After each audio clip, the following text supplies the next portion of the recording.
indicator of what's going to happen here today, because eUnited seems to have gone through a big growth in the last day. And on top of that, you know, you've always talked about the fact that during the best of 5, you get to kind of see the picks and bans unfold between two teams as they learn a little bit more about their strategies. But as you have a multi-day tournament across the weekend, you see that these adaptations have been made already. Phoenix1 banning away the Poppy, which actually wound up being a flex pick for eUnited yesterday. Right, so if you missed the series, they started out with taking it relatively early in one of the games, and they ended up putting it in the jungle. And then the next time they took it, it went up in the top lane. And I think it's actually a relatively underutilized champion right now. We're going to some of the ideas about the passive, increasing your resistances when you are with the W, as well as when you drop below 40% health. You combo that with Gargoyle Stoneplate and all these other items. She actually becomes very difficult to kill as she loses her health. Yeah, and when you play the League of Tanks, it's very difficult to count out the fact that Poppy becomes an unkillable monster in the later stages of the game. But eUnited have been making some of their own adaptations here. They ban away the Elise, which is fairly standard, but they also take the Corki away from Reed. And I was really watching what they're going to do with their last ban there, because I was going to see if they were going to take the Kalista Tristana trade, which is something teams have been kind of willing to do more recently, is when you ban out Kalista and Caitlyn, you're leaving out that Tristana pick, which seems to be super high priority for a couple of these teams. But Phoenix1 saying that's not necessarily the case, and they actually go with the Thresh first pick. And that was the question that was kind of posed on the analyst test by Jad, is do you wind up taking the Tristana without any practice, or do you try to play to beat the Tristana? And in the series Phoenix1 played against Goldcoin United, it was the fact that they were taking the Varus into the Tristana matchup basically every single time that they could. The one game they did play the Tristana, Arrow didn't necessarily look as good on it, so they will wind up giving that over, in addition to the Rek'Sai over now to eUnited. Rek'Sai, another champion that's been seeing a little bit more play over the course of this weekend. It's a champion that still has really strong early game with its, you know, kind of out there pathing, how you can get over walls, set up this jungle network to get across the map very quickly, and then you still turn into a nice frontliner in the late game. And I think what you're saying there about the Varus into Tristana pick likely to come true again. You see them hovering it. Yeah, does wind up getting locked in. The Rek'Sai takeaway from eUnited is also something that plays against the fact that MikeYeung was playing that champion very effectively as well. He's not necessarily known for being one to play a lot of the tanks. So we've seen him play the Nidalee already. We've seen him go into the Elise, which is banned away at this point in time. But the Rek'Sai is one of those tanks that you mentioned. Creative pathing, very early gank routes, has the ability to actually dish out some damage and can potentially become a carry champion, but still itemizes very similar to the tanks. You take that kind of facet away from Phoenix1 by taking the Rek'Sai. Absolutely, and here we see the Maokai pick. So even though we were talking about MikeYeung not really loving tanks and he wants to be this aggressive player, he still has played them in the past. Towards the tail end of the LCS season, he did play some games on Sejuani, played some games on Maokai. He didn't look as impactful on them, but he didn't look awful either. A lot of it came down to the fact that without his early game pressure, Phoenix1 kind of just fell apart. So we'll have to see if they're able to hold up stronger against eUnited's early game, which right now doesn't look too dominating. That's right. Well, the Maokai is also a bit of a flex pick, as we saw Zig utilizing that one in the series against Team Liquid yesterday, but they are going to wind up drafting Shen as the last pick overall from the side of eUnited. That's something that we saw Licorice taking into the matchup versus Cho'Gath yesterday.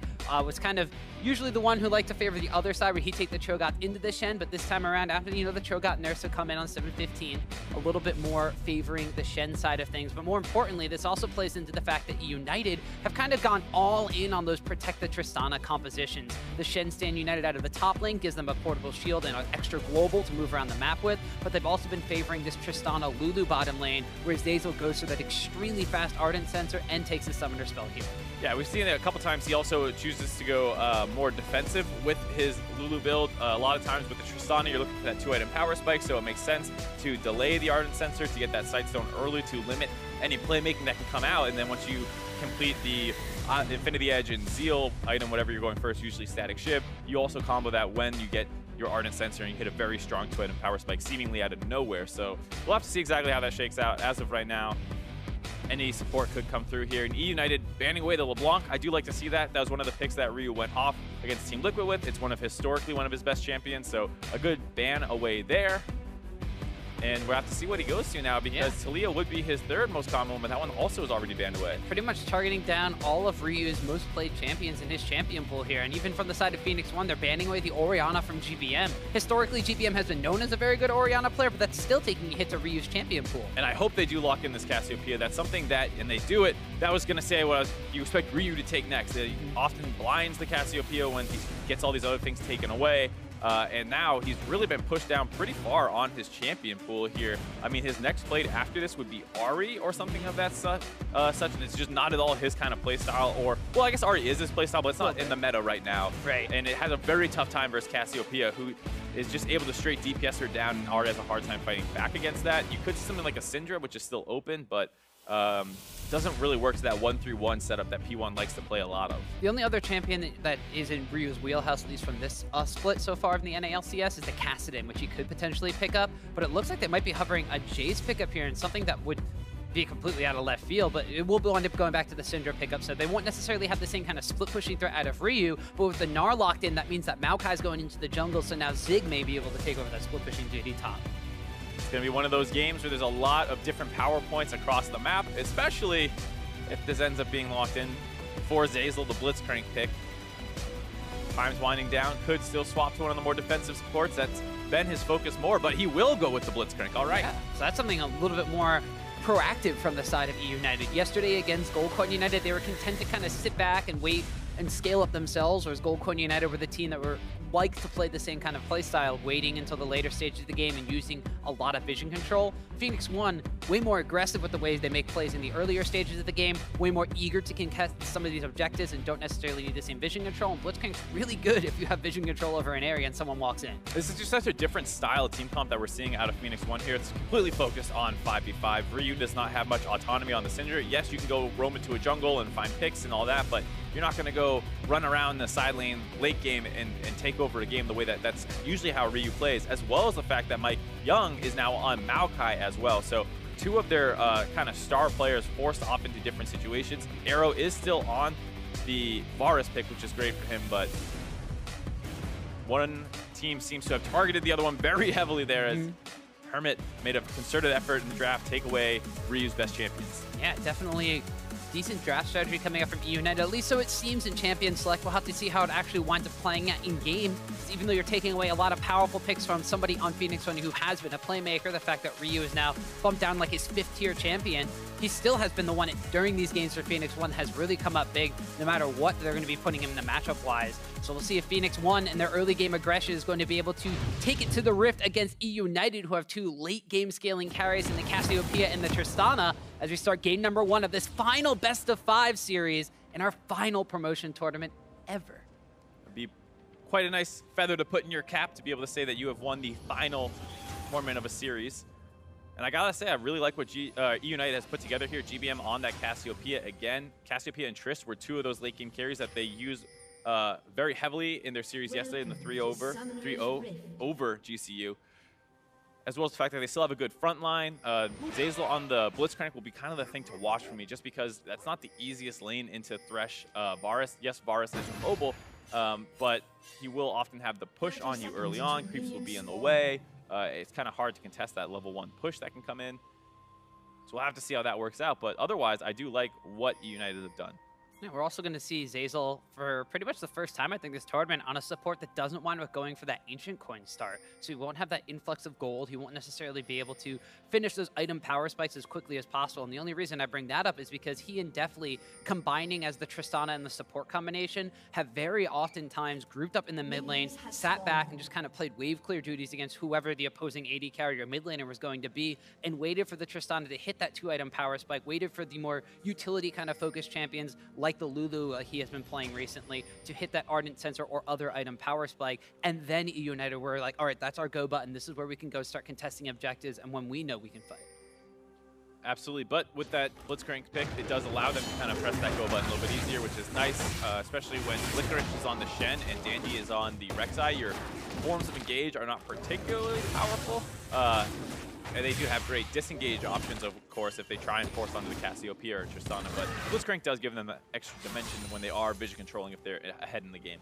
We mentioned the fact that Rek'Sai, a jungler who can do some pretty creative jungle pathing, or at least gank pathing, and be starting fairly standard opposite the side of the Rift of Maokai. He started on his blue buff, whereas Rek'Sai was the one starting on the red. big questions are going to be around both of these junglers. A, for the fact that Dandy, we know that he loves playing a more aggressive play style, and he himself has kind of been on tank duty just because of the changes to the jungler meta, and he necessarily hasn't had the same impact as he has on these characters like Kha'Zix, Lee Sin, the same kinds of things that MikeYeung. Exactly, I was about to say that they parallel each other a little bit, where both of them are at their best when they have a lot of playmaking and carry potential in their champion pool. And the meta has shifted away from both of them. We've seen Dandy try that Kha'Zix out right when 7.14 came out. It looked good, but then over time realized it was not really the meta, and both MikeYeung and him have kind of ended up trying to balance. We've seen MikeYeung still play Nidalee sometimes, but now he's on the Maokai, and just trying to find exactly how to win the game when it's not exactly in your favor.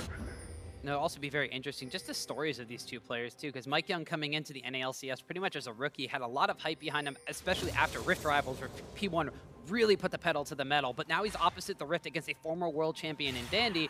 Kind of funny that they're both meeting up in the promotion tournament here instead of potentially something like an NALCS final or maybe in the world stage. But that is just where we wind up finding these teams right now as we pan back down to the bottom side of the map. Definitely on this Tristana pickup faring a bit better than Rek'Sai did when you were playing against Phoenix1 on the first day of the promotion tournament. Already pretty much even in CS with Arrow not shoved under his tower. Uh-oh. Ryu's going to find Dandy in a brush right there. Actually has to pop the Ghost immediately. The red buff ticking on. Dandy's going to tunnel through. Does not have the Prey Seeker available. Does not want to flash on Burrow onto Ryu. Knows he has the flash up. A little surprised to see eUnited not play that one more aggressive. Both Dandy and GBM are very big playmakers, and with how well that started out, maybe GBM could have gotten range. He is somewhat low on mana, does not have the Ghost to really get in range as quickly as he's taken the cleanse.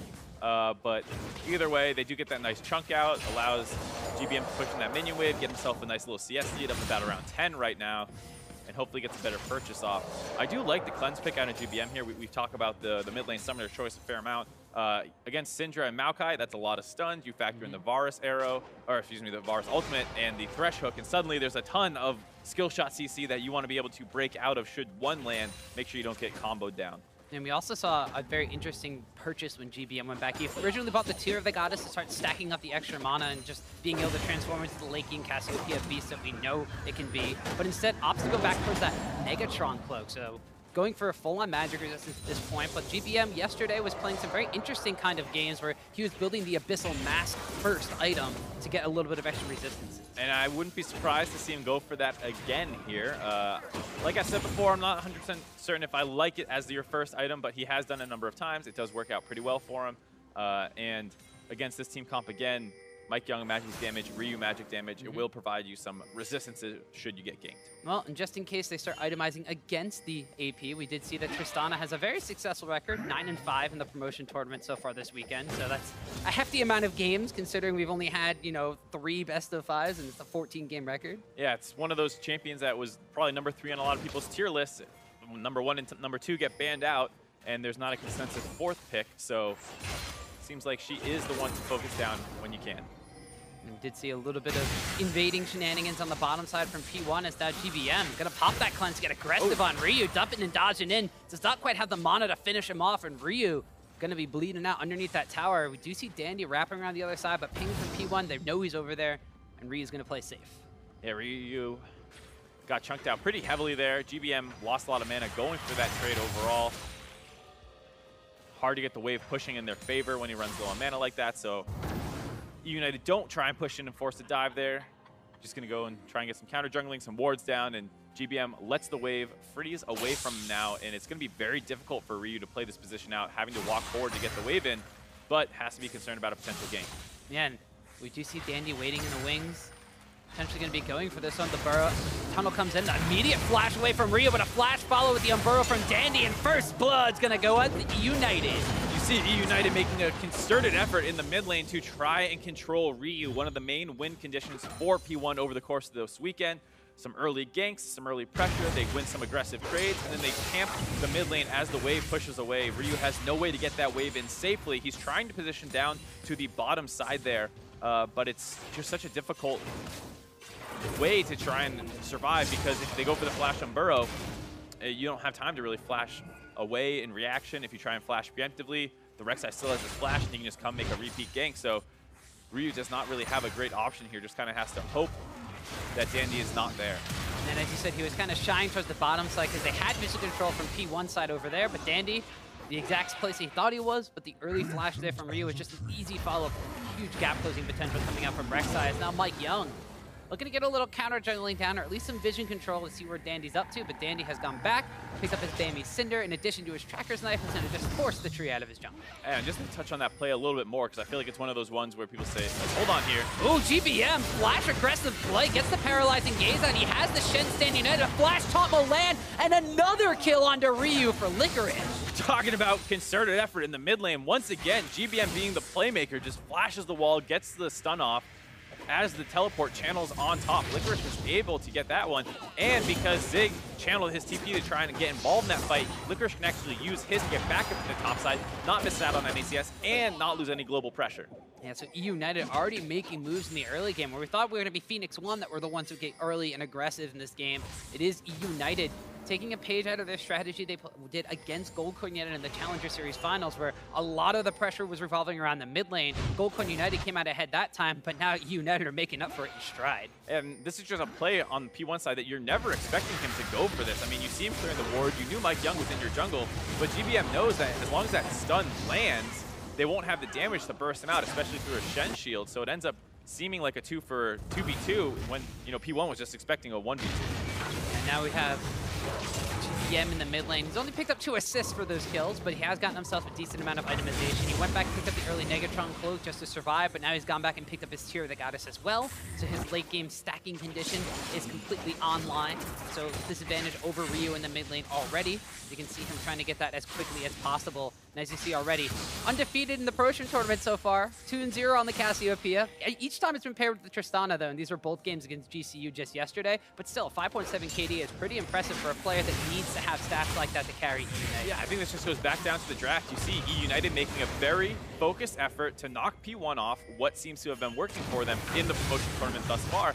On the flip side, they also managed to grab their 2 primary carries for themselves that they've been able to win with. So eUnited did a great job of securing themselves what they like playing while limiting P1's options.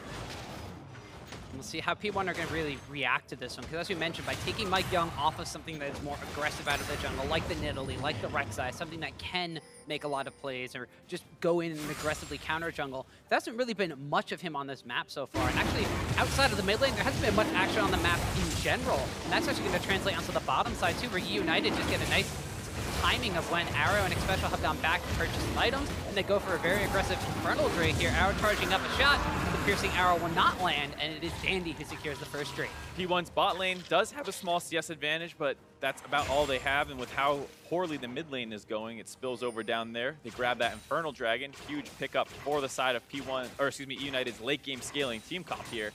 And like you were saying about MikeYeung being a little bit invisible, this was the problem that P1 was running into towards the end of the regular season, was when MikeYeung can't go into the enemy jungle, skirmish the other guy, the lanes tend to fall behind, they start getting ganked and killed, and MikeYeung is on this tank that's waiting to become more relevant to teamfight phase, and it just doesn't work to the team's play style at all. Well, GBM trying to showcase the fact that maybe he wants to be P1's jungler as he continuously goes into the enemy jungle here. Is spotted up by MikeYeung, has Dandy around for some support though, as they're just going to wind up clearing out the vision control that eUnited has put down over their red buff area. P1 just trying to make sure that they kind of stem the bleeding at this point. They've gotten a lot of kills and a lot of focus on the mid lane. They've gotten an Infernal Dragon on the side of eUnited. We're 11 minutes in, and it's just a little bit under a 1,000 gold deficit, so it's not like it's an insurmountable lead. It's just eUnited are the ones being extremely proactive in this early game, whereas Phoenix1, normally when they are not the ones making moves early on, are the ones that struggle to close out games. Absolutely. The one thing that is going for P1 potentially in the late game is this Gnar pick against Shen. Eventually, as the turrets start dropping, the lanes get longer. He starts getting a little bit of kill threat onto the Shen, gets that frozen mallet to be able to chase him down. And you can kind of negate that global advantage that the Shen usually provides by having essentially 2 teleports in his kit when he takes the teleport summoner. So in that regard, there is still that little bit of hope, but with the fact that Arrow has not gotten substantially ahead, Ryu has been shut down heavily. The 5v5 team fight, especially when you consider the Infernal Dragon being on eUnited's side, is heavily in their favor, and P1 are going to have to try and work around that through that split push. P1 definitely have the split push potential from Zig, but also have a little bit more of the kind of team fight flank potential. You have the Gnar ultimate, you have the Nature's Grasp ultimate coming out from MikeYeung's Maokai. So you have team fight utility, especially the fact you have the Chain of Corruption on Arrow too, so you have more utility coming out of your AD carry pick. But there is still, as you mentioned, with the Infernal Drake already stacked up on eUnited and the late game scaling power of their composition, just so much more damage. So it really becomes a question of if MikeYeung and Zig are not necessarily as active early on and can't get those advantages that some of the tankier characters need in order to become unkillable in the late game, eUnited's carries will tear them apart. Absolutely, and I mean, they, like you were mentioning, they do have a lot of pickoff potential, so if at a time eUnited is ever unsafe in their movements through their own jungle or through the enemy team's jungle, you can easily see a hook into Varus ultimate, into a Syndra stun and ultimate, and you can quickly blow one target up. But if you're not blowing up a actual damage-dealing member, you're going to have to leave that area very quickly before the Cassiopeia and Triss get involved. So even if they do find a single pick-off onto, say, Dandy, that's not going to be that influential in a team fight if the other members are able to continue fighting. Yeah, we see eUnited's Korean duo of GBM and Dandy getting a lot of vision control around this bottom side area of the jungle. And we see P1 not wanting to relent the pressure over here. Although Zeyzal found himself a hole in the vision, immediately lands a hook on the Arrow. Many flashes come out, including a Lantern coming in from Xpecial. They're going to land the hook back down on the, There's that chase on the Dandy, but the Sand United from Shen actually gets canceled out because Rek'Sai goes down. Definitely has to hop away. GBM was trying to come around the side, but like you said, chain CC to pick up a kill. That's exactly what we were talking about. P1 are able to get a lot of crowd control down there onto Dandy. Doesn't look like they're done yet, actually. Xpecial charging forward. Ooh, they lanterned in MikeYeung, and the flash forward from Thresh will help them lock up and secure a potential kill on Zeyzal. Almost got the arrow there, but Zeyzal goes down.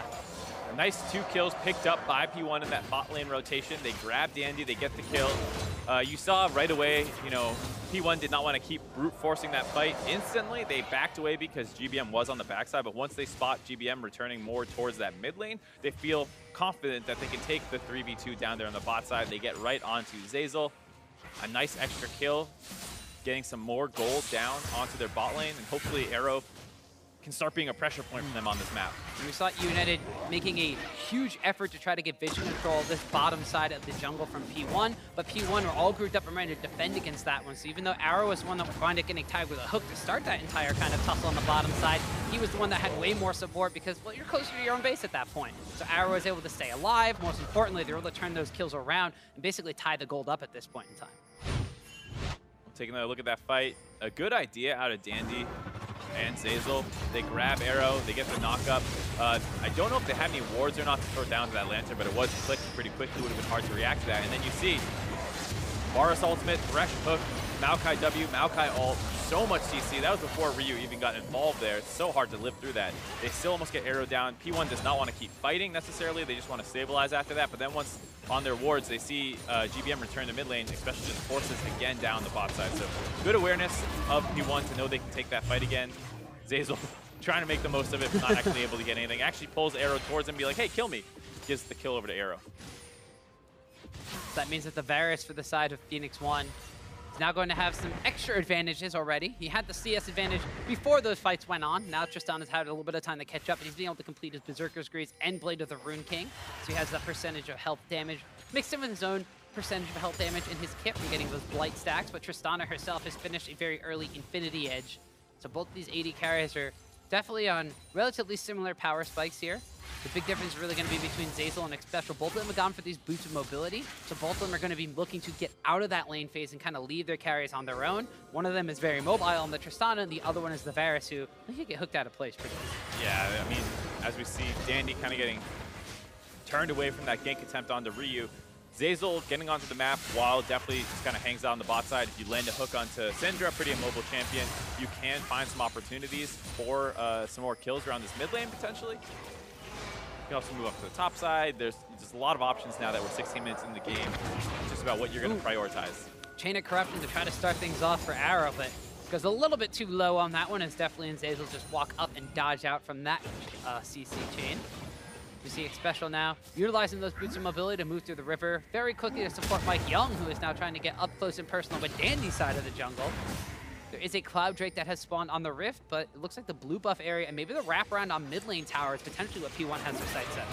what they're thinking about. They did have a ward for eUnited to spot that movement coming in. GBM not going to fall victim to any roam. And P1 do have most vision control in the river, but eUnited are going to contest.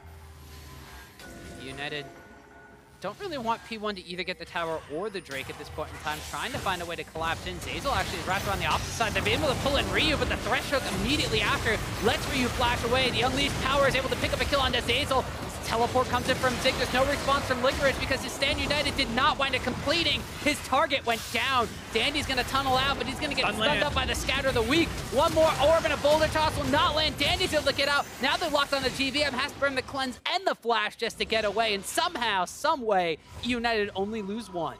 They lose one, but they do lose control in this bot side of the map. Licorice, once again, teleport not completing. That's a pretty huge factor when you realize eUnited really only have about one tank right now, and if he's going to get chunked out of a fight and your other one doesn't make his way in, it's super easy for P1's comp to continue running forward.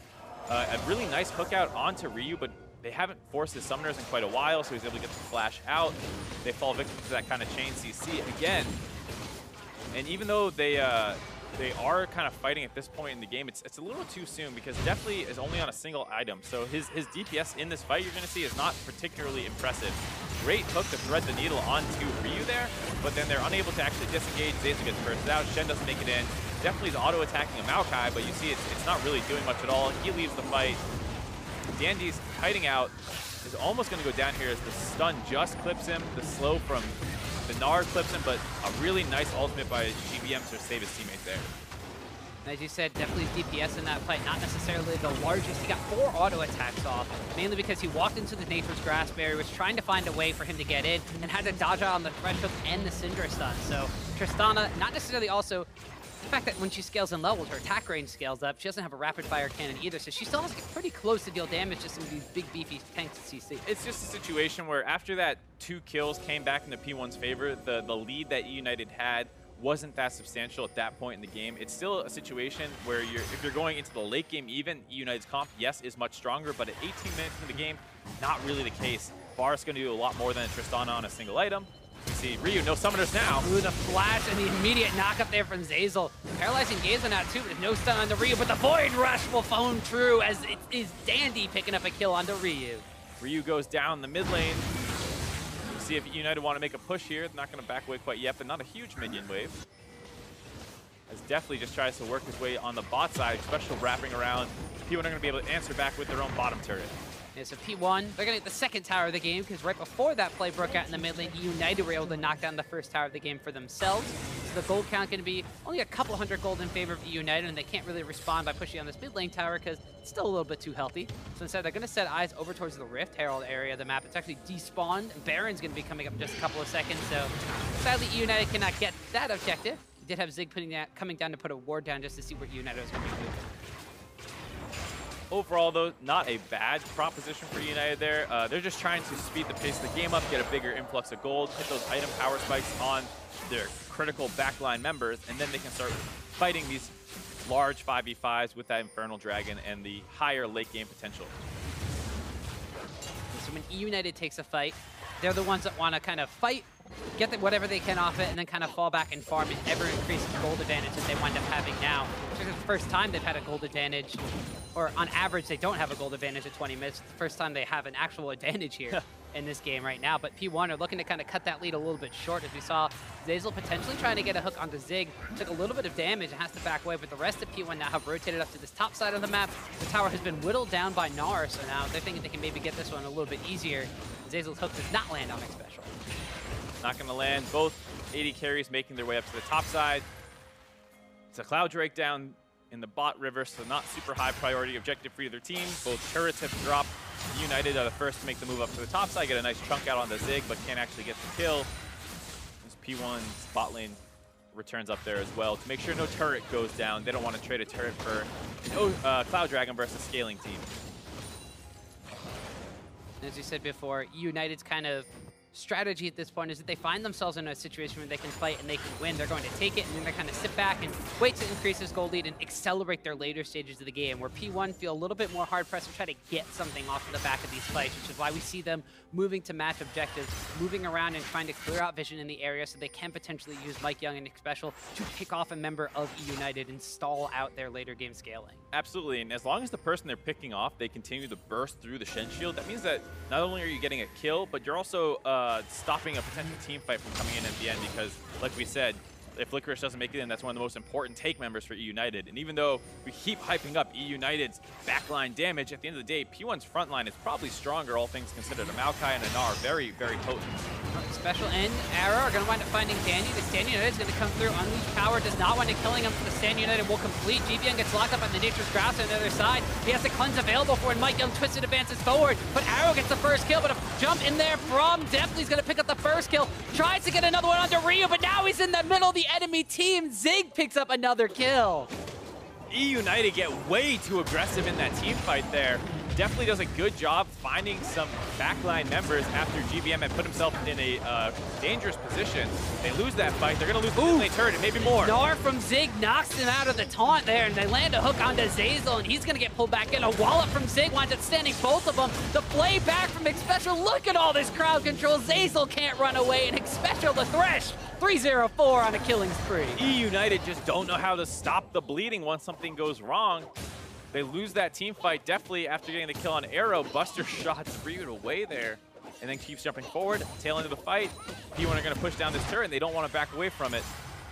The key person to keep around here is GBM actually. So it starts out onto Dandy and he's going to get chain CC. The Shen ultimate's going to come in though. And then GBM sees an opportunity to hit a really big ultimate here as P1 are kiting through this choke point. But it actually lands onto Arrow. And he's going to get away with just a little bit of health left. Definitely flashed in to get the kill, and instead of just auto-attacking Ryu, he buster shots him too early and has to jump forward again to get the kill as opposed to finishing him off and then jumping out towards his tanks. Big misplay out of Deftly in that team fight results in a 3-for-1, and then the front line here just not wanting to back away. They're not going to be scared about diving as they finish off this turret. Licorice and Zeyzal don't have enough damage to threaten them at all, and they're going to give up another couple of kills here on the tail end of this fight and kind of catapult P1 into control of this game. So for P1, we said, hey, when were you going to start making things happen in the earlier stages of the game? And while it didn't necessarily happen right from the get-go, it didn't happen with First Blood, didn't happen with First Tower, it happened around the 20-minute mark, where now they were finding themselves in almost a 2,000 gold advantage. So all of the work that eUnited has done through the early game, all of the vision control on the bottom side jungle and all of the early dragon contests that they were trying to do have kind of come up for null at this point. And a lot of that can kind of be hinged on the fact that the bottom side advantages for the map, they were trying to get Arrow ahead. He had an okay CS advantage. eUnited worked on trying to get Deftly back into his own CS lead, but while doing so, gave up a couple of kills in the enemy jungle. Now you see a 2-1-3 Arrow, a 3-0-4 Xpecial, so he's, kill securing on the support, but also the fact that they haven't been focusing on the top side of the map, and Zig himself now has gotten himself a Black Cleaver and the Frozen Mallet, so that split pushing threat in Gnar is going to be a big factor against this Shen. I mean, yeah, all things considered, the largest gold lead in the game is Xpecial over Zeyzal, so not the most impactful gold lead that you could possibly have. 18 coin gold when you can just kill people. Yeah, absolutely. All that said, though, it is still an advantage for P1 here. Everyone is basically ahead over their counterparts, so there's still a pretty big gold lead and have the pressure over this game to try and force objectives more. We were talking about how good the chain CC is for P1, and when they have pressure in a game, they can set up around a Baron and look for pickoffs. So you can expect to see P1 really start forcing aggressively around here. Yeah, 5 times out of 7, they wind up securing themselves the game victory when they have this lead at 25 minutes. With the Baron, the analyst has raised the questions, and the game's WeCast raised questions too for P1. And now we see Ryu thinking he was safe, but gets hooked out by Zeyzal, and the poison damage from GBM seals the deal on the kill. Huge play out of Zeyzal there, buying themselves more time to continue scaling. They pick off Ryu. This might also buy them enough room to go for a mid turret as well. Instead, going to go for some vision control.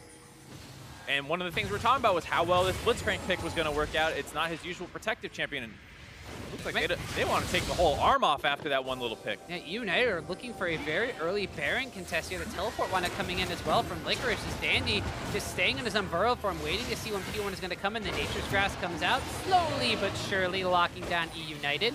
And well, they utilized one of their globals on Shen just to try to start that Baron up and force a reaction from P1. eUnited are just playing with too little patience right now. You get a great pick off around the mid lane. You have the mid outer turret still available. And what do you choose to do? Teleport into a Baron with 4 members still alive and the smite still available for P1. It's just way too aggressive of a call there. You go take your small advantages. You take your later game scaling. You don't put yourself in a potential 50-50 situation.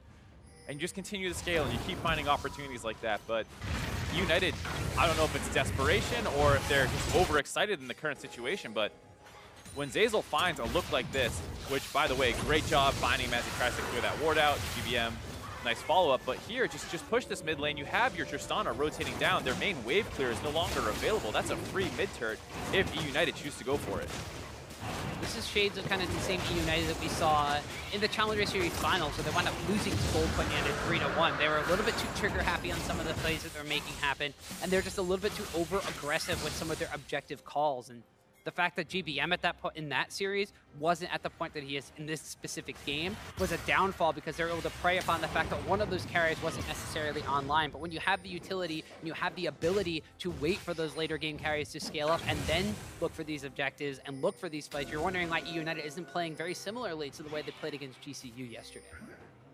We'll see another brush camp here out of eUnited. They're in a good spot, sitting on top of a ward, making me think that they're not in there, but they're in a little bit of a precarious position as he wants to jump in grouped up. Oh, but yeah, the paralyzing gaze goes out as Tristana's not in this fight. She's taking the tower on the top side. GBM's the main damage, and he's the main focus as Ryu picks up the first kill to start this one off. Licorice now gonna get stunned up and taken down. Dandy flashes in aggressively. Void Rush will find a kill onto Ryu, but now Dandy's put himself in the middle of the enemy team and given a double kill over to Arrow. eUnited pick a 5v5 team fight without one of their members there. Ends up being a 4v5. Definitely not able to get involved in that team fight. And it goes in favor of Phoenix1. Now trying to find more kills. Zeyzal lands a hook onto Xpecial. There's going to be a kill for Deftly, but a Gnar against the wall. Locks up the bottom lane 2-0. Another 2 kills for Arrow. 6-1-3 for this Varus. Great look there by Zig. He's trying to be explosive with his playmaking. Gets the flash. Gnar ult against the wall. Stops any potential of Deftly snowballing through that fight with some more resets.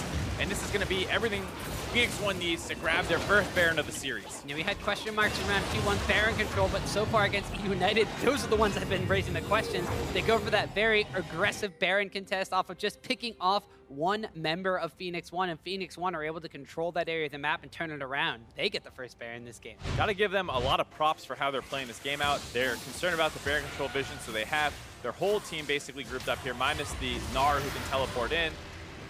eUnited want to punish them for going for this vision control. They almost get down to MikeYeung, but they just go for a full-on engage as the teleports come in, and Deftly is just not actually in range. Arrow's in this team fight the entire time. He gets 1 kill there. Gonna help finish off Dandy as well. It's gonna be a 1 for 3, excuse me. And then after the tail end of that fight, yeah, they pick Xpecial again, which is great, but Zig, really nice chain CC onto Deftly to stop him from potentially resetting, like we said, and after that, they can grab the Baron. Now they can keep the pressure up, get even more global gold in their favor. So this Baron buffed up Phoenix1 has a lot of gold to take on the map, and they're going to start with that top lane outer tower, the last one on the map for eUnited. So they're going to be grouping up as multiple members on the top side, with Zig split pushing on his Gnar form in the mid lane. eUnited now, they have some item power spikes on Deftly. He's gotten the full Energizer build online, but now he's defending against Baron buffed up minions, so magic damage won't be nearly as effective. Still has the critical strikes to help wave clear a little bit, and GBM's Cassiopeia will help out with that too. But GBM is actually in the mid lane, defending against the push that Gnar is being thrown on. Instead, they have Shen kind of just playing frontline duty on the top side of the map. Trying to do his best to walk forward and allow his team to clear waves. eUnited here are just doing their best to make sure they don't lose an inhibitor after this push. P1 do have great chain CC, like we said multiple times. So if they decide to pull the trigger on the dive, one member of eUnited can get killed extremely quickly. So it's a bit of a balancing act between trying your best to wave clear and not concede objectives too easily, while making sure you don't give yourself up to potentially get engaged on.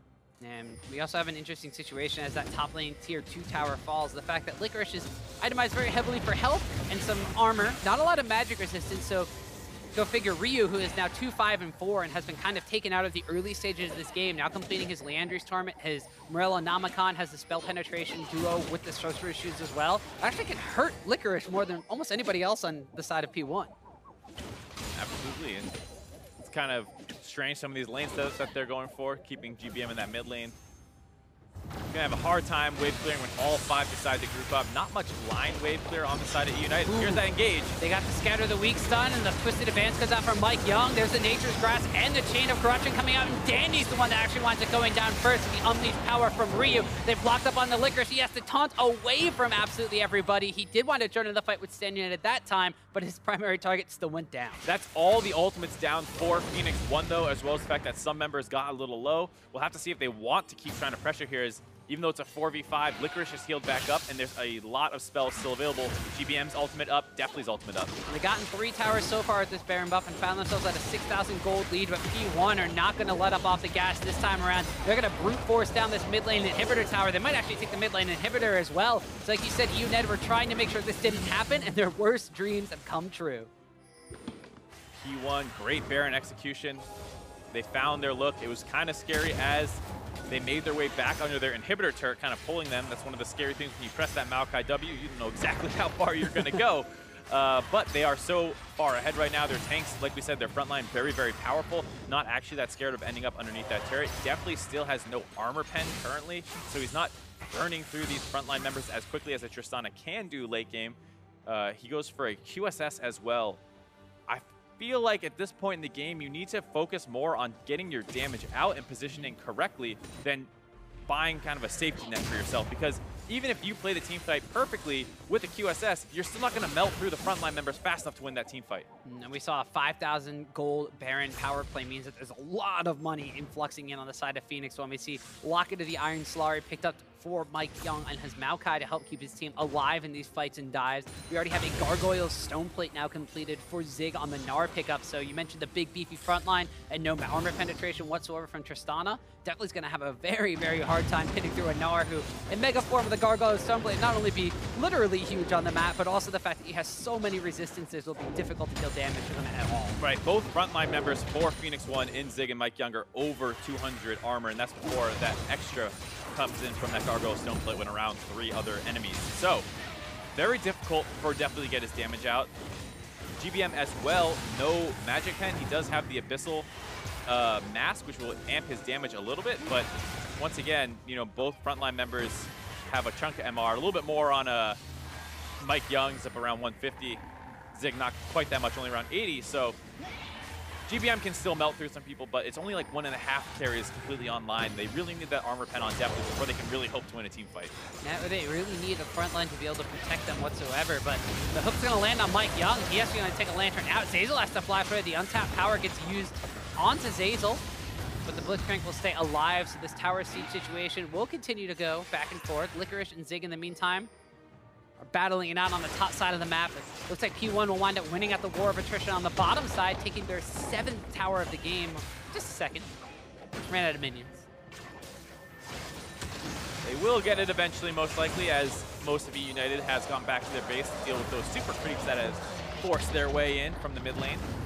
And there you have it, Phoenix1, like you said, grabbing their 7th turret of the game in a great position now. Baron buff spawning in a minute. Another Cloud Dragon coming up. They're just going to grab that one while they have this little bit of downtime before resetting for their vision control around Baron. And we talked about Phoenix1 having some struggles over the course of this game around Baron buff. Deftly has got his last Whisper now. Ooh, actually, Zig, I don't know if you got the memo. The rest of his team is going back here. Nice Hook hook. back in. Has to use the Gnar against the wall. GBM's going to want to cleanse that one out. The redemption comes in for an Xpecial, but Deftly leads forward, is able to pick up a kill. But P1, they might try to continue this fight.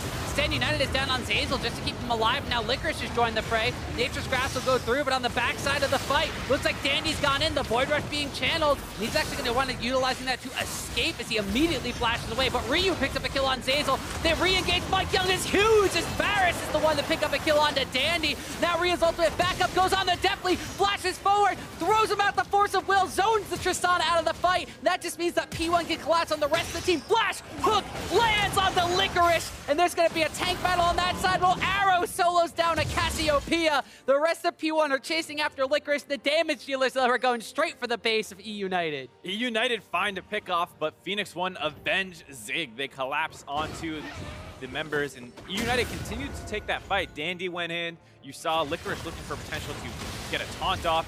Zeyzal was walking forward, and once the carries of Phoenix1 got involved, they're able to win that fight, and they're going to try and close the game off of it. Yeah, they have enough super minions in the base here. They do have some respawns coming in from eUnited, though, so they get the second Nexus tower. This should be a focus down onto the Nexus. P1, they did a little bit of damage here. Zeyzal's hook is not really going to land on anybody. They're able to kill Arrow off, so there's no auto attack carry left. Ryu now is going to get jumped on. The reset comes in. It was a double kill for Deftly.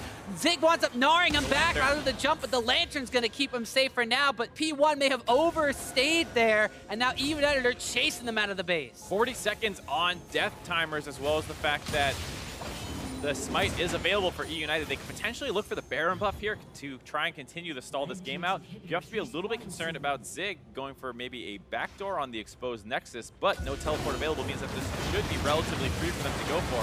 MikeYeung still has smite, but he's quite a distance away, so this should be a free Baron for eUnited. And we have GBM clearing out the waves of super minions in the base as the inhibitor in the mid lane actually respawns as well, so they have no Nexus towers left, but eUnited are going to find themselves the victors of this Baron, and they're trying to hang in this game, number one, 6,000 or 5,000 gold down, but more importantly, winning a fight just on the door of defeat. And for some reason, Arrow walks forward here and just kind of takes the 1v1 versus Deftly. That hook even missed, so it could have gone worse. For some reason, went for that. A nice taunt by Licorice through the Lantern makes Ryu walk forward, even though he's just gotten the distance out. Gets the second kill for Deftly, and then the second Lantern does save Zig, but at that point you already lost both your carries. You can't keep pushing, and you can't really stop them from going for that Baron buff. Now you have eUnited with a Baron buff, and more importantly, the fact that their inhibitor has respawned means that they don't need to use this one as a solely defensive Baron power play. They can utilize this to get aggressive. Deftly has been able to itemize up to his Mortal Reminders, who's cutting through healing. More importantly, has the armor penetration he was severely lacking in the previous couple of fights. Absolutely. This is one of those games that seesawed back and forth. eUnited seemingly won the early game, and with their late game comp, you think that means they should win this entire game. They start getting over-aggressive, making mistakes. P1 wins the mid game, comes snowballing, flying back in this game, and right when it feels like they've got a complete death grip on it, they make their first critical mistake. eUnited find a bunch of kills. Now they have the Baron buff, and it's officially into the late game now, which once again should favor eUnited. And there's a fully stacked up Sarah's Embrace. There is a Void Staff as well onto the Cassiopeia coming in from GBM. Now it's basically what happens between the two carries of eUnited and the big beefy front line of Phoenix1. So far, they've only been able to kill Zig once and MikeYeung 0 times, but now they had the itemization to do so. Right, and they also have Licorice pushing down the bot side with his ultimate available. And one of the things that's been happening in these fights in a way that Phoenix1 can still win this game is if they find a clean engage onto basically any member of eUnited, you have the damage to really burst through Dandy or Zeyzal. So even if you kill a frontline member instantly, you might still be able to win that fight. We're talking about if you don't get onto the Tristana or the Cassiopeia, they can still kill you, but if Licorice's teleport doesn't complete, then it's still a 3v5 as opposed to a 4v5, and you can potentially win that fight. And the Licorice split push on the bottom side of the map. Haven't seen a lot of it this game so far, mainly because he's kind of been kept down by the Gnar and his own split push capabilities. This is something that eUnited has played around quite effectively throughout the Challenger Series, but also just in their series against Goldcoin United yesterday. eUnited are going to be rotating down towards their split pusher, so instead it looks like they full 5v5 tower siege with a minute left on this Baron buff and barely any HP left on this tower. If Deftly gets one more auto attack off, looks like it might wind up going down, but P1 are staunch defenders of their last outer tower on the bottom side of the map. Still have 2 left, but there's a wave of minions on the top side that is crashing in for eUnited. The mid lane one, they're rather healthy. It's also dangerous to sit underneath the turret with a Blitzcrank on the other team, kind of pinning yourself up against the wall. eUnited get that Baron, or the bottom turret with the last bit of their Baron buff, most likely. Not going to be able to grab too many more objectives with that. And we're going to get into a situation now with the Elder Dragon coming up in 40 seconds. Both teams are probably going to try and force down around that one a little bit. Phoenix1 don't have the best Elder Dragon or Elemental Dragons for team fighting, but they will still benefit from that burn. 3 stacks of an Elder Dragon burn might be what P1 needs to seal the deal in a game-ending team fight, whereas eUnited definitely don't want to give that up, but also they'll have the extra stack of the Infernal Dragon on top of the fact that they had the Elder Dragon burn, so their burn won't be as effective, but their damage will be amplified because of the Elemental Drake that they took that P1 did not. As you mentioned already, Mark, Elder Dragon spawning in 10 seconds, the rest of the team's kind of grouping up towards the bottom side. We saw Chaining Crushing being used, but definitely quick on the QSS to keep themselves out of harm's way. They do get the QSS out, so they go for the flash engage. A flash engage from MikeYeung definitely gets taken out immediately. Ryu Syndra coming up big, and what could potentially actually be the last team fight here for Phoenix1. Zeyzal, however, has been able to pick up a kill on the Varus, and now it's a duel of the 2 AP carries. Stand United's keeping GBM alive, and he's still kiting back. He's taking down the Syndra. Now it's the league of tanks. Gnar against the wall, but he goes back into mini. GBM's alive. GBM somehow still alive. Finally goes down to MikeYeung, but now it's just a fast battle for the ages. MikeYeung using the sap magic to stay alive. Xpecial basically full health in the backside of the fight, trying to provide any CC. Throws a lantern to his jungler, plays Dandy away. And this is what League of Legends is about, Mark. Nothing but tanks bashing heads against each other after a riveting team fight. Xpecial flashes over the wall. eUnited are on the chase, but the rest of G1 are going to be respawning in base. Xpecial hooking over the walls. He put on his dancing shoes for this one, but I don't know if he can get out now that Zeyzal and Dandy He's looking for more creeps. He wants to hook again. Ooh, he dodged on the hook.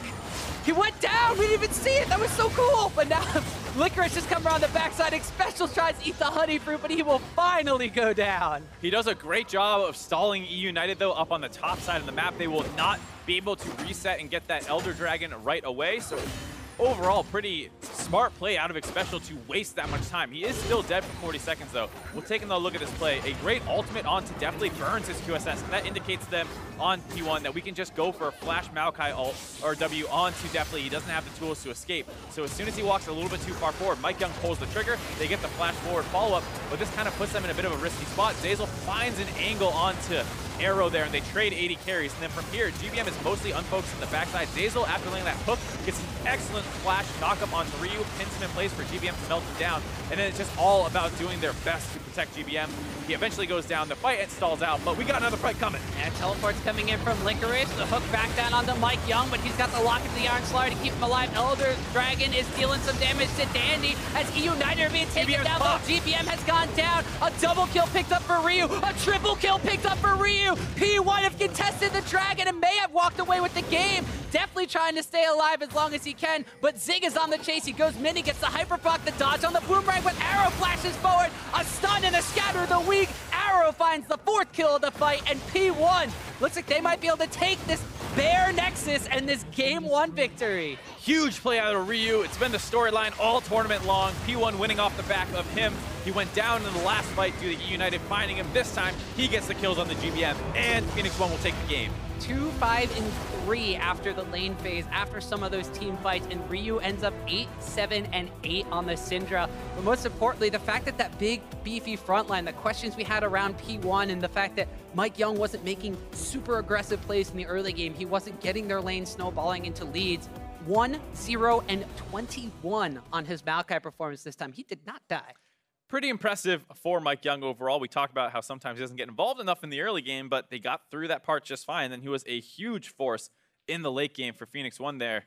And overall, this game was one of those ones that feels like got away from eUnited. They had an excellent draft, in my opinion. Yes, Phoenix1 did have better frontline members, but with the focus on keeping Ryu off his playmakers, as well as the in-game attention they gave to him to secure an advantage, it felt like everything was going their way before they got antsy. It felt like they were in control of the game, so they wanted to keep forcing things as opposed to take it a little slower. Phoenix1 finds their way back into the game, and then it's just slightly too much of a deficit to overcome in the late game. Yeah, we saw that eUnited had basically the makings of a game plan in the early stages. They were basically shutting down Ryu in the mid lane. They had Dandy meeting up with GBM to put vision control on the bottom side of the map. Zeyzal was kind of coming up from the bottom side as well. And a couple of early skirmishes that they were trying to take to get the Tristana then ahead off of this advantage they had in the mid lane just kind of fell a little bit flat. And at that point, Arrow was ahead. Yeah, and I think you got to kind of look at just Deftly and GBM's performance overall multiple times. It is tough, to be fair, when you're playing against a team comp like P1's with how many tools they have to catch you out to avoid getting caught out. But a lot of the team fights did end up with one of them dropping instantly in that fight. All right, well, for more on that Phoenix1 win, let's check in with Degon and the analysts. Thank you very much, Tom. And how about that? That was very action-packed there at the end, going back and forth, but Phoenix1 pulls it out. Yeah, I mean, they were the better team is what it comes down to. We came in saying, hey, the Tristana, you know, heavy late game skilling. Neither of these teams were great at closing out games. So Cassiopeia, Trist on the one side, you think, okay, that's going to be the late game team fight power. It's going to be beautiful. And that's not what ended up happening. P1 ended up kind of playing the overall game better. Yeah, and I do want to call out the Maokai being tremendously better than the Rek'Sai in the late game. So yes, the backline damage dealers of the Cassiopeia Trist is better, but the front line of Maokai is much better than the front line of Rek'Sai, and I thought Mike's Maokai in the later game teamfights was actually really huge. You saw they were basically just trying to execute each other's backlines rather than actually playing like a frontline killing game, and they did that slightly better thanks to some of the initiations they were able to pull off. And both coaches here doing some research on the other team, Corki getting banned out on the opposite side, Poppy getting banned out, and that's what allowed something like a Maokai to come back in the third pick here for Phoenix1. But it wasn't all roses here for Phoenix1 because Ryu did get stopped pretty early on. A lot of pressure put in that mid lane. Yeah, and you heard Mark say it right towards the end of that cast where it was eUnited who was in control for a little bit, and they were smashing after they killed Ryu twice and took the Infernal Drake. You can see the focus Dandy put into that mid lane, where MikeYeung was really nowhere to be found, getting one summoner, coming back, getting the other, saving his flash the whole time until he can use it to secure the kill. So good ganking from Dandy in the early game. Very smart play right there. This one's funny because the trade of stuns, Syndra wouldn't have been stunned if she didn't turn back for the E, but Cassius is better. Shen shows up as well, which makes that one pretty easy in the 2-on-2, even though there wasn't Dandy directly involved in that fight. And you know, that was very good pressure. You'd think in a normal game, you get that kind of a lead, you get the lane dominance against a Syndra, get the Cassiopeia started, you think that's going to work really well for them. But as we saw, P1 again, shot called better and got the leads anyway. Yep, and the game continued to play out chapter after chapter. Chapter 1, hold down Ryu, get an early lead. Chapter 2, kind of throw it away with a couple picks because P1 was doing some good stuff. But then there in the mid game, we had a fight that turned up leading to Baron for Phoenix1, and we thought, okay, here it is. We finally slowed down the scaling of eUnited. Yeah, and they used so much at the start to try and kill Dandy, but essentially take him out of the fight. And this fight was a little bit decided by Deftly's Trist getting a little bit too ambitious. This was a nice rocket jump in, but then underestimated the damage, was almost relying on a crit that he didn't get with any of these auto attacks, and then that means he falls, and it allows P1 to use all their CC to continue this fight forward. And the chase ends up being pretty good as well because they just shove into the lane, and I think they actually handle this fight pretty well because they are such tanks, they can kind of sit around under the turret, but actually once the play comes in, they actually turn back to kill the turret first, and then they go for the continued chase to make sure they're not overdoing the dive. And the fact that they make the choice to go for the Blitzcrank, not the Shen, he's the easier champion to kill, and they make that happen. Yeah, and one thing that is hurting these teams is their mid-fight or after-fight decision-making. We saw numerous times during these games where a fight was over. It did not need to continue, but one team decided to stick around, or one team decided to push harder, and that's what actually swung the game wide open or back. I mean, we nearly saw a failed Nexus rush by Phoenix1 that pretty much gave over Baron buff that could have swung the game back in eUnited's favor. So by no means are these reliable victories by Phoenix1, and I think that's been true this entire weekend. And a lot, almost the entire season, the entire LCS season, they've made changes to find the person that could be the shot caller, that could be the confident one who knows what the right call is. And it seems like everyone on the team knows what the right call is, but no one is definitively saying, this is what we're doing no matter what. Yeah, and you can see that little bit of hesitancy in Phoenix1. They're 4 seconds delayed to moving towards Baron. It got a little better today with their first Baron where they made the peel off and got the great Gnar ultimate into the wall. Yeah. But even listening to some of their comms, which we got from the LoL Esports highlights on YouTube channel from yesterday's series, the Baron throw they did in Game 5 was because they got 1 or 2 kills and said, Baron, and everyone went there. But then they just easily got collapsed on and aced by Team Liquid. So that's something that Phoenix1 needs to do well if they want to win today. Yep, and they're going to have a lead here on the opposite side, though, for eUnited. What do they need to do to get themselves back into the game, do you think, there, Freak? I mean, I think they got to play just a smarter game, which I know sounds super vague, but, like, this is a comp that, okay, yes, Maokai is scary, sure, and you've got to find some way to cut down the healing, but thankfully you've got a Cassiopeia who can do that. You can get the Brelonomicon. They should be able to win team fights. Like, by lining up properly, you've got a Shen front line, like, Blitz isn't bad. Rek'Sai can hold the front well enough. Like, Trist and Cassius should be self-sufficient enough to handle, like, a Maokai jumping on you. And you need to play smart enough to not get picked off by a Syndra. You know, the very last team fight, or the one before that, was Deftly just not respecting Maokai into Syndra. It's like, you don't get to make that mistake against good players when they're going to flash twist advance you into, you know, Cassiopeia presses R. Either you find a way to put in a Maw of Immortus in your build, or you get a locker from your team to actually hit the active in time. But it's, if anything else, it's just team fight actual decision-making that's going wrong, that I think compositionally, Maokai or not, probably should still be won by United, and they're playing it wrong. Yeah, really quickly, I just want to say less is more. These teams are not pulling off plays cleanly enough that I think you wait for them to overextend and then you try and make your move. I think eUnited is going to pick a better scaling team, and they need to wait more. They're trying to make too many plays when they don't have to. All right, well, thanks, guys. We're headed for a quick commercial break, so recharge, refuel, but make sure you return for Game 2 of eUnited versus Phoenix1. You're watching the final promotional tournament.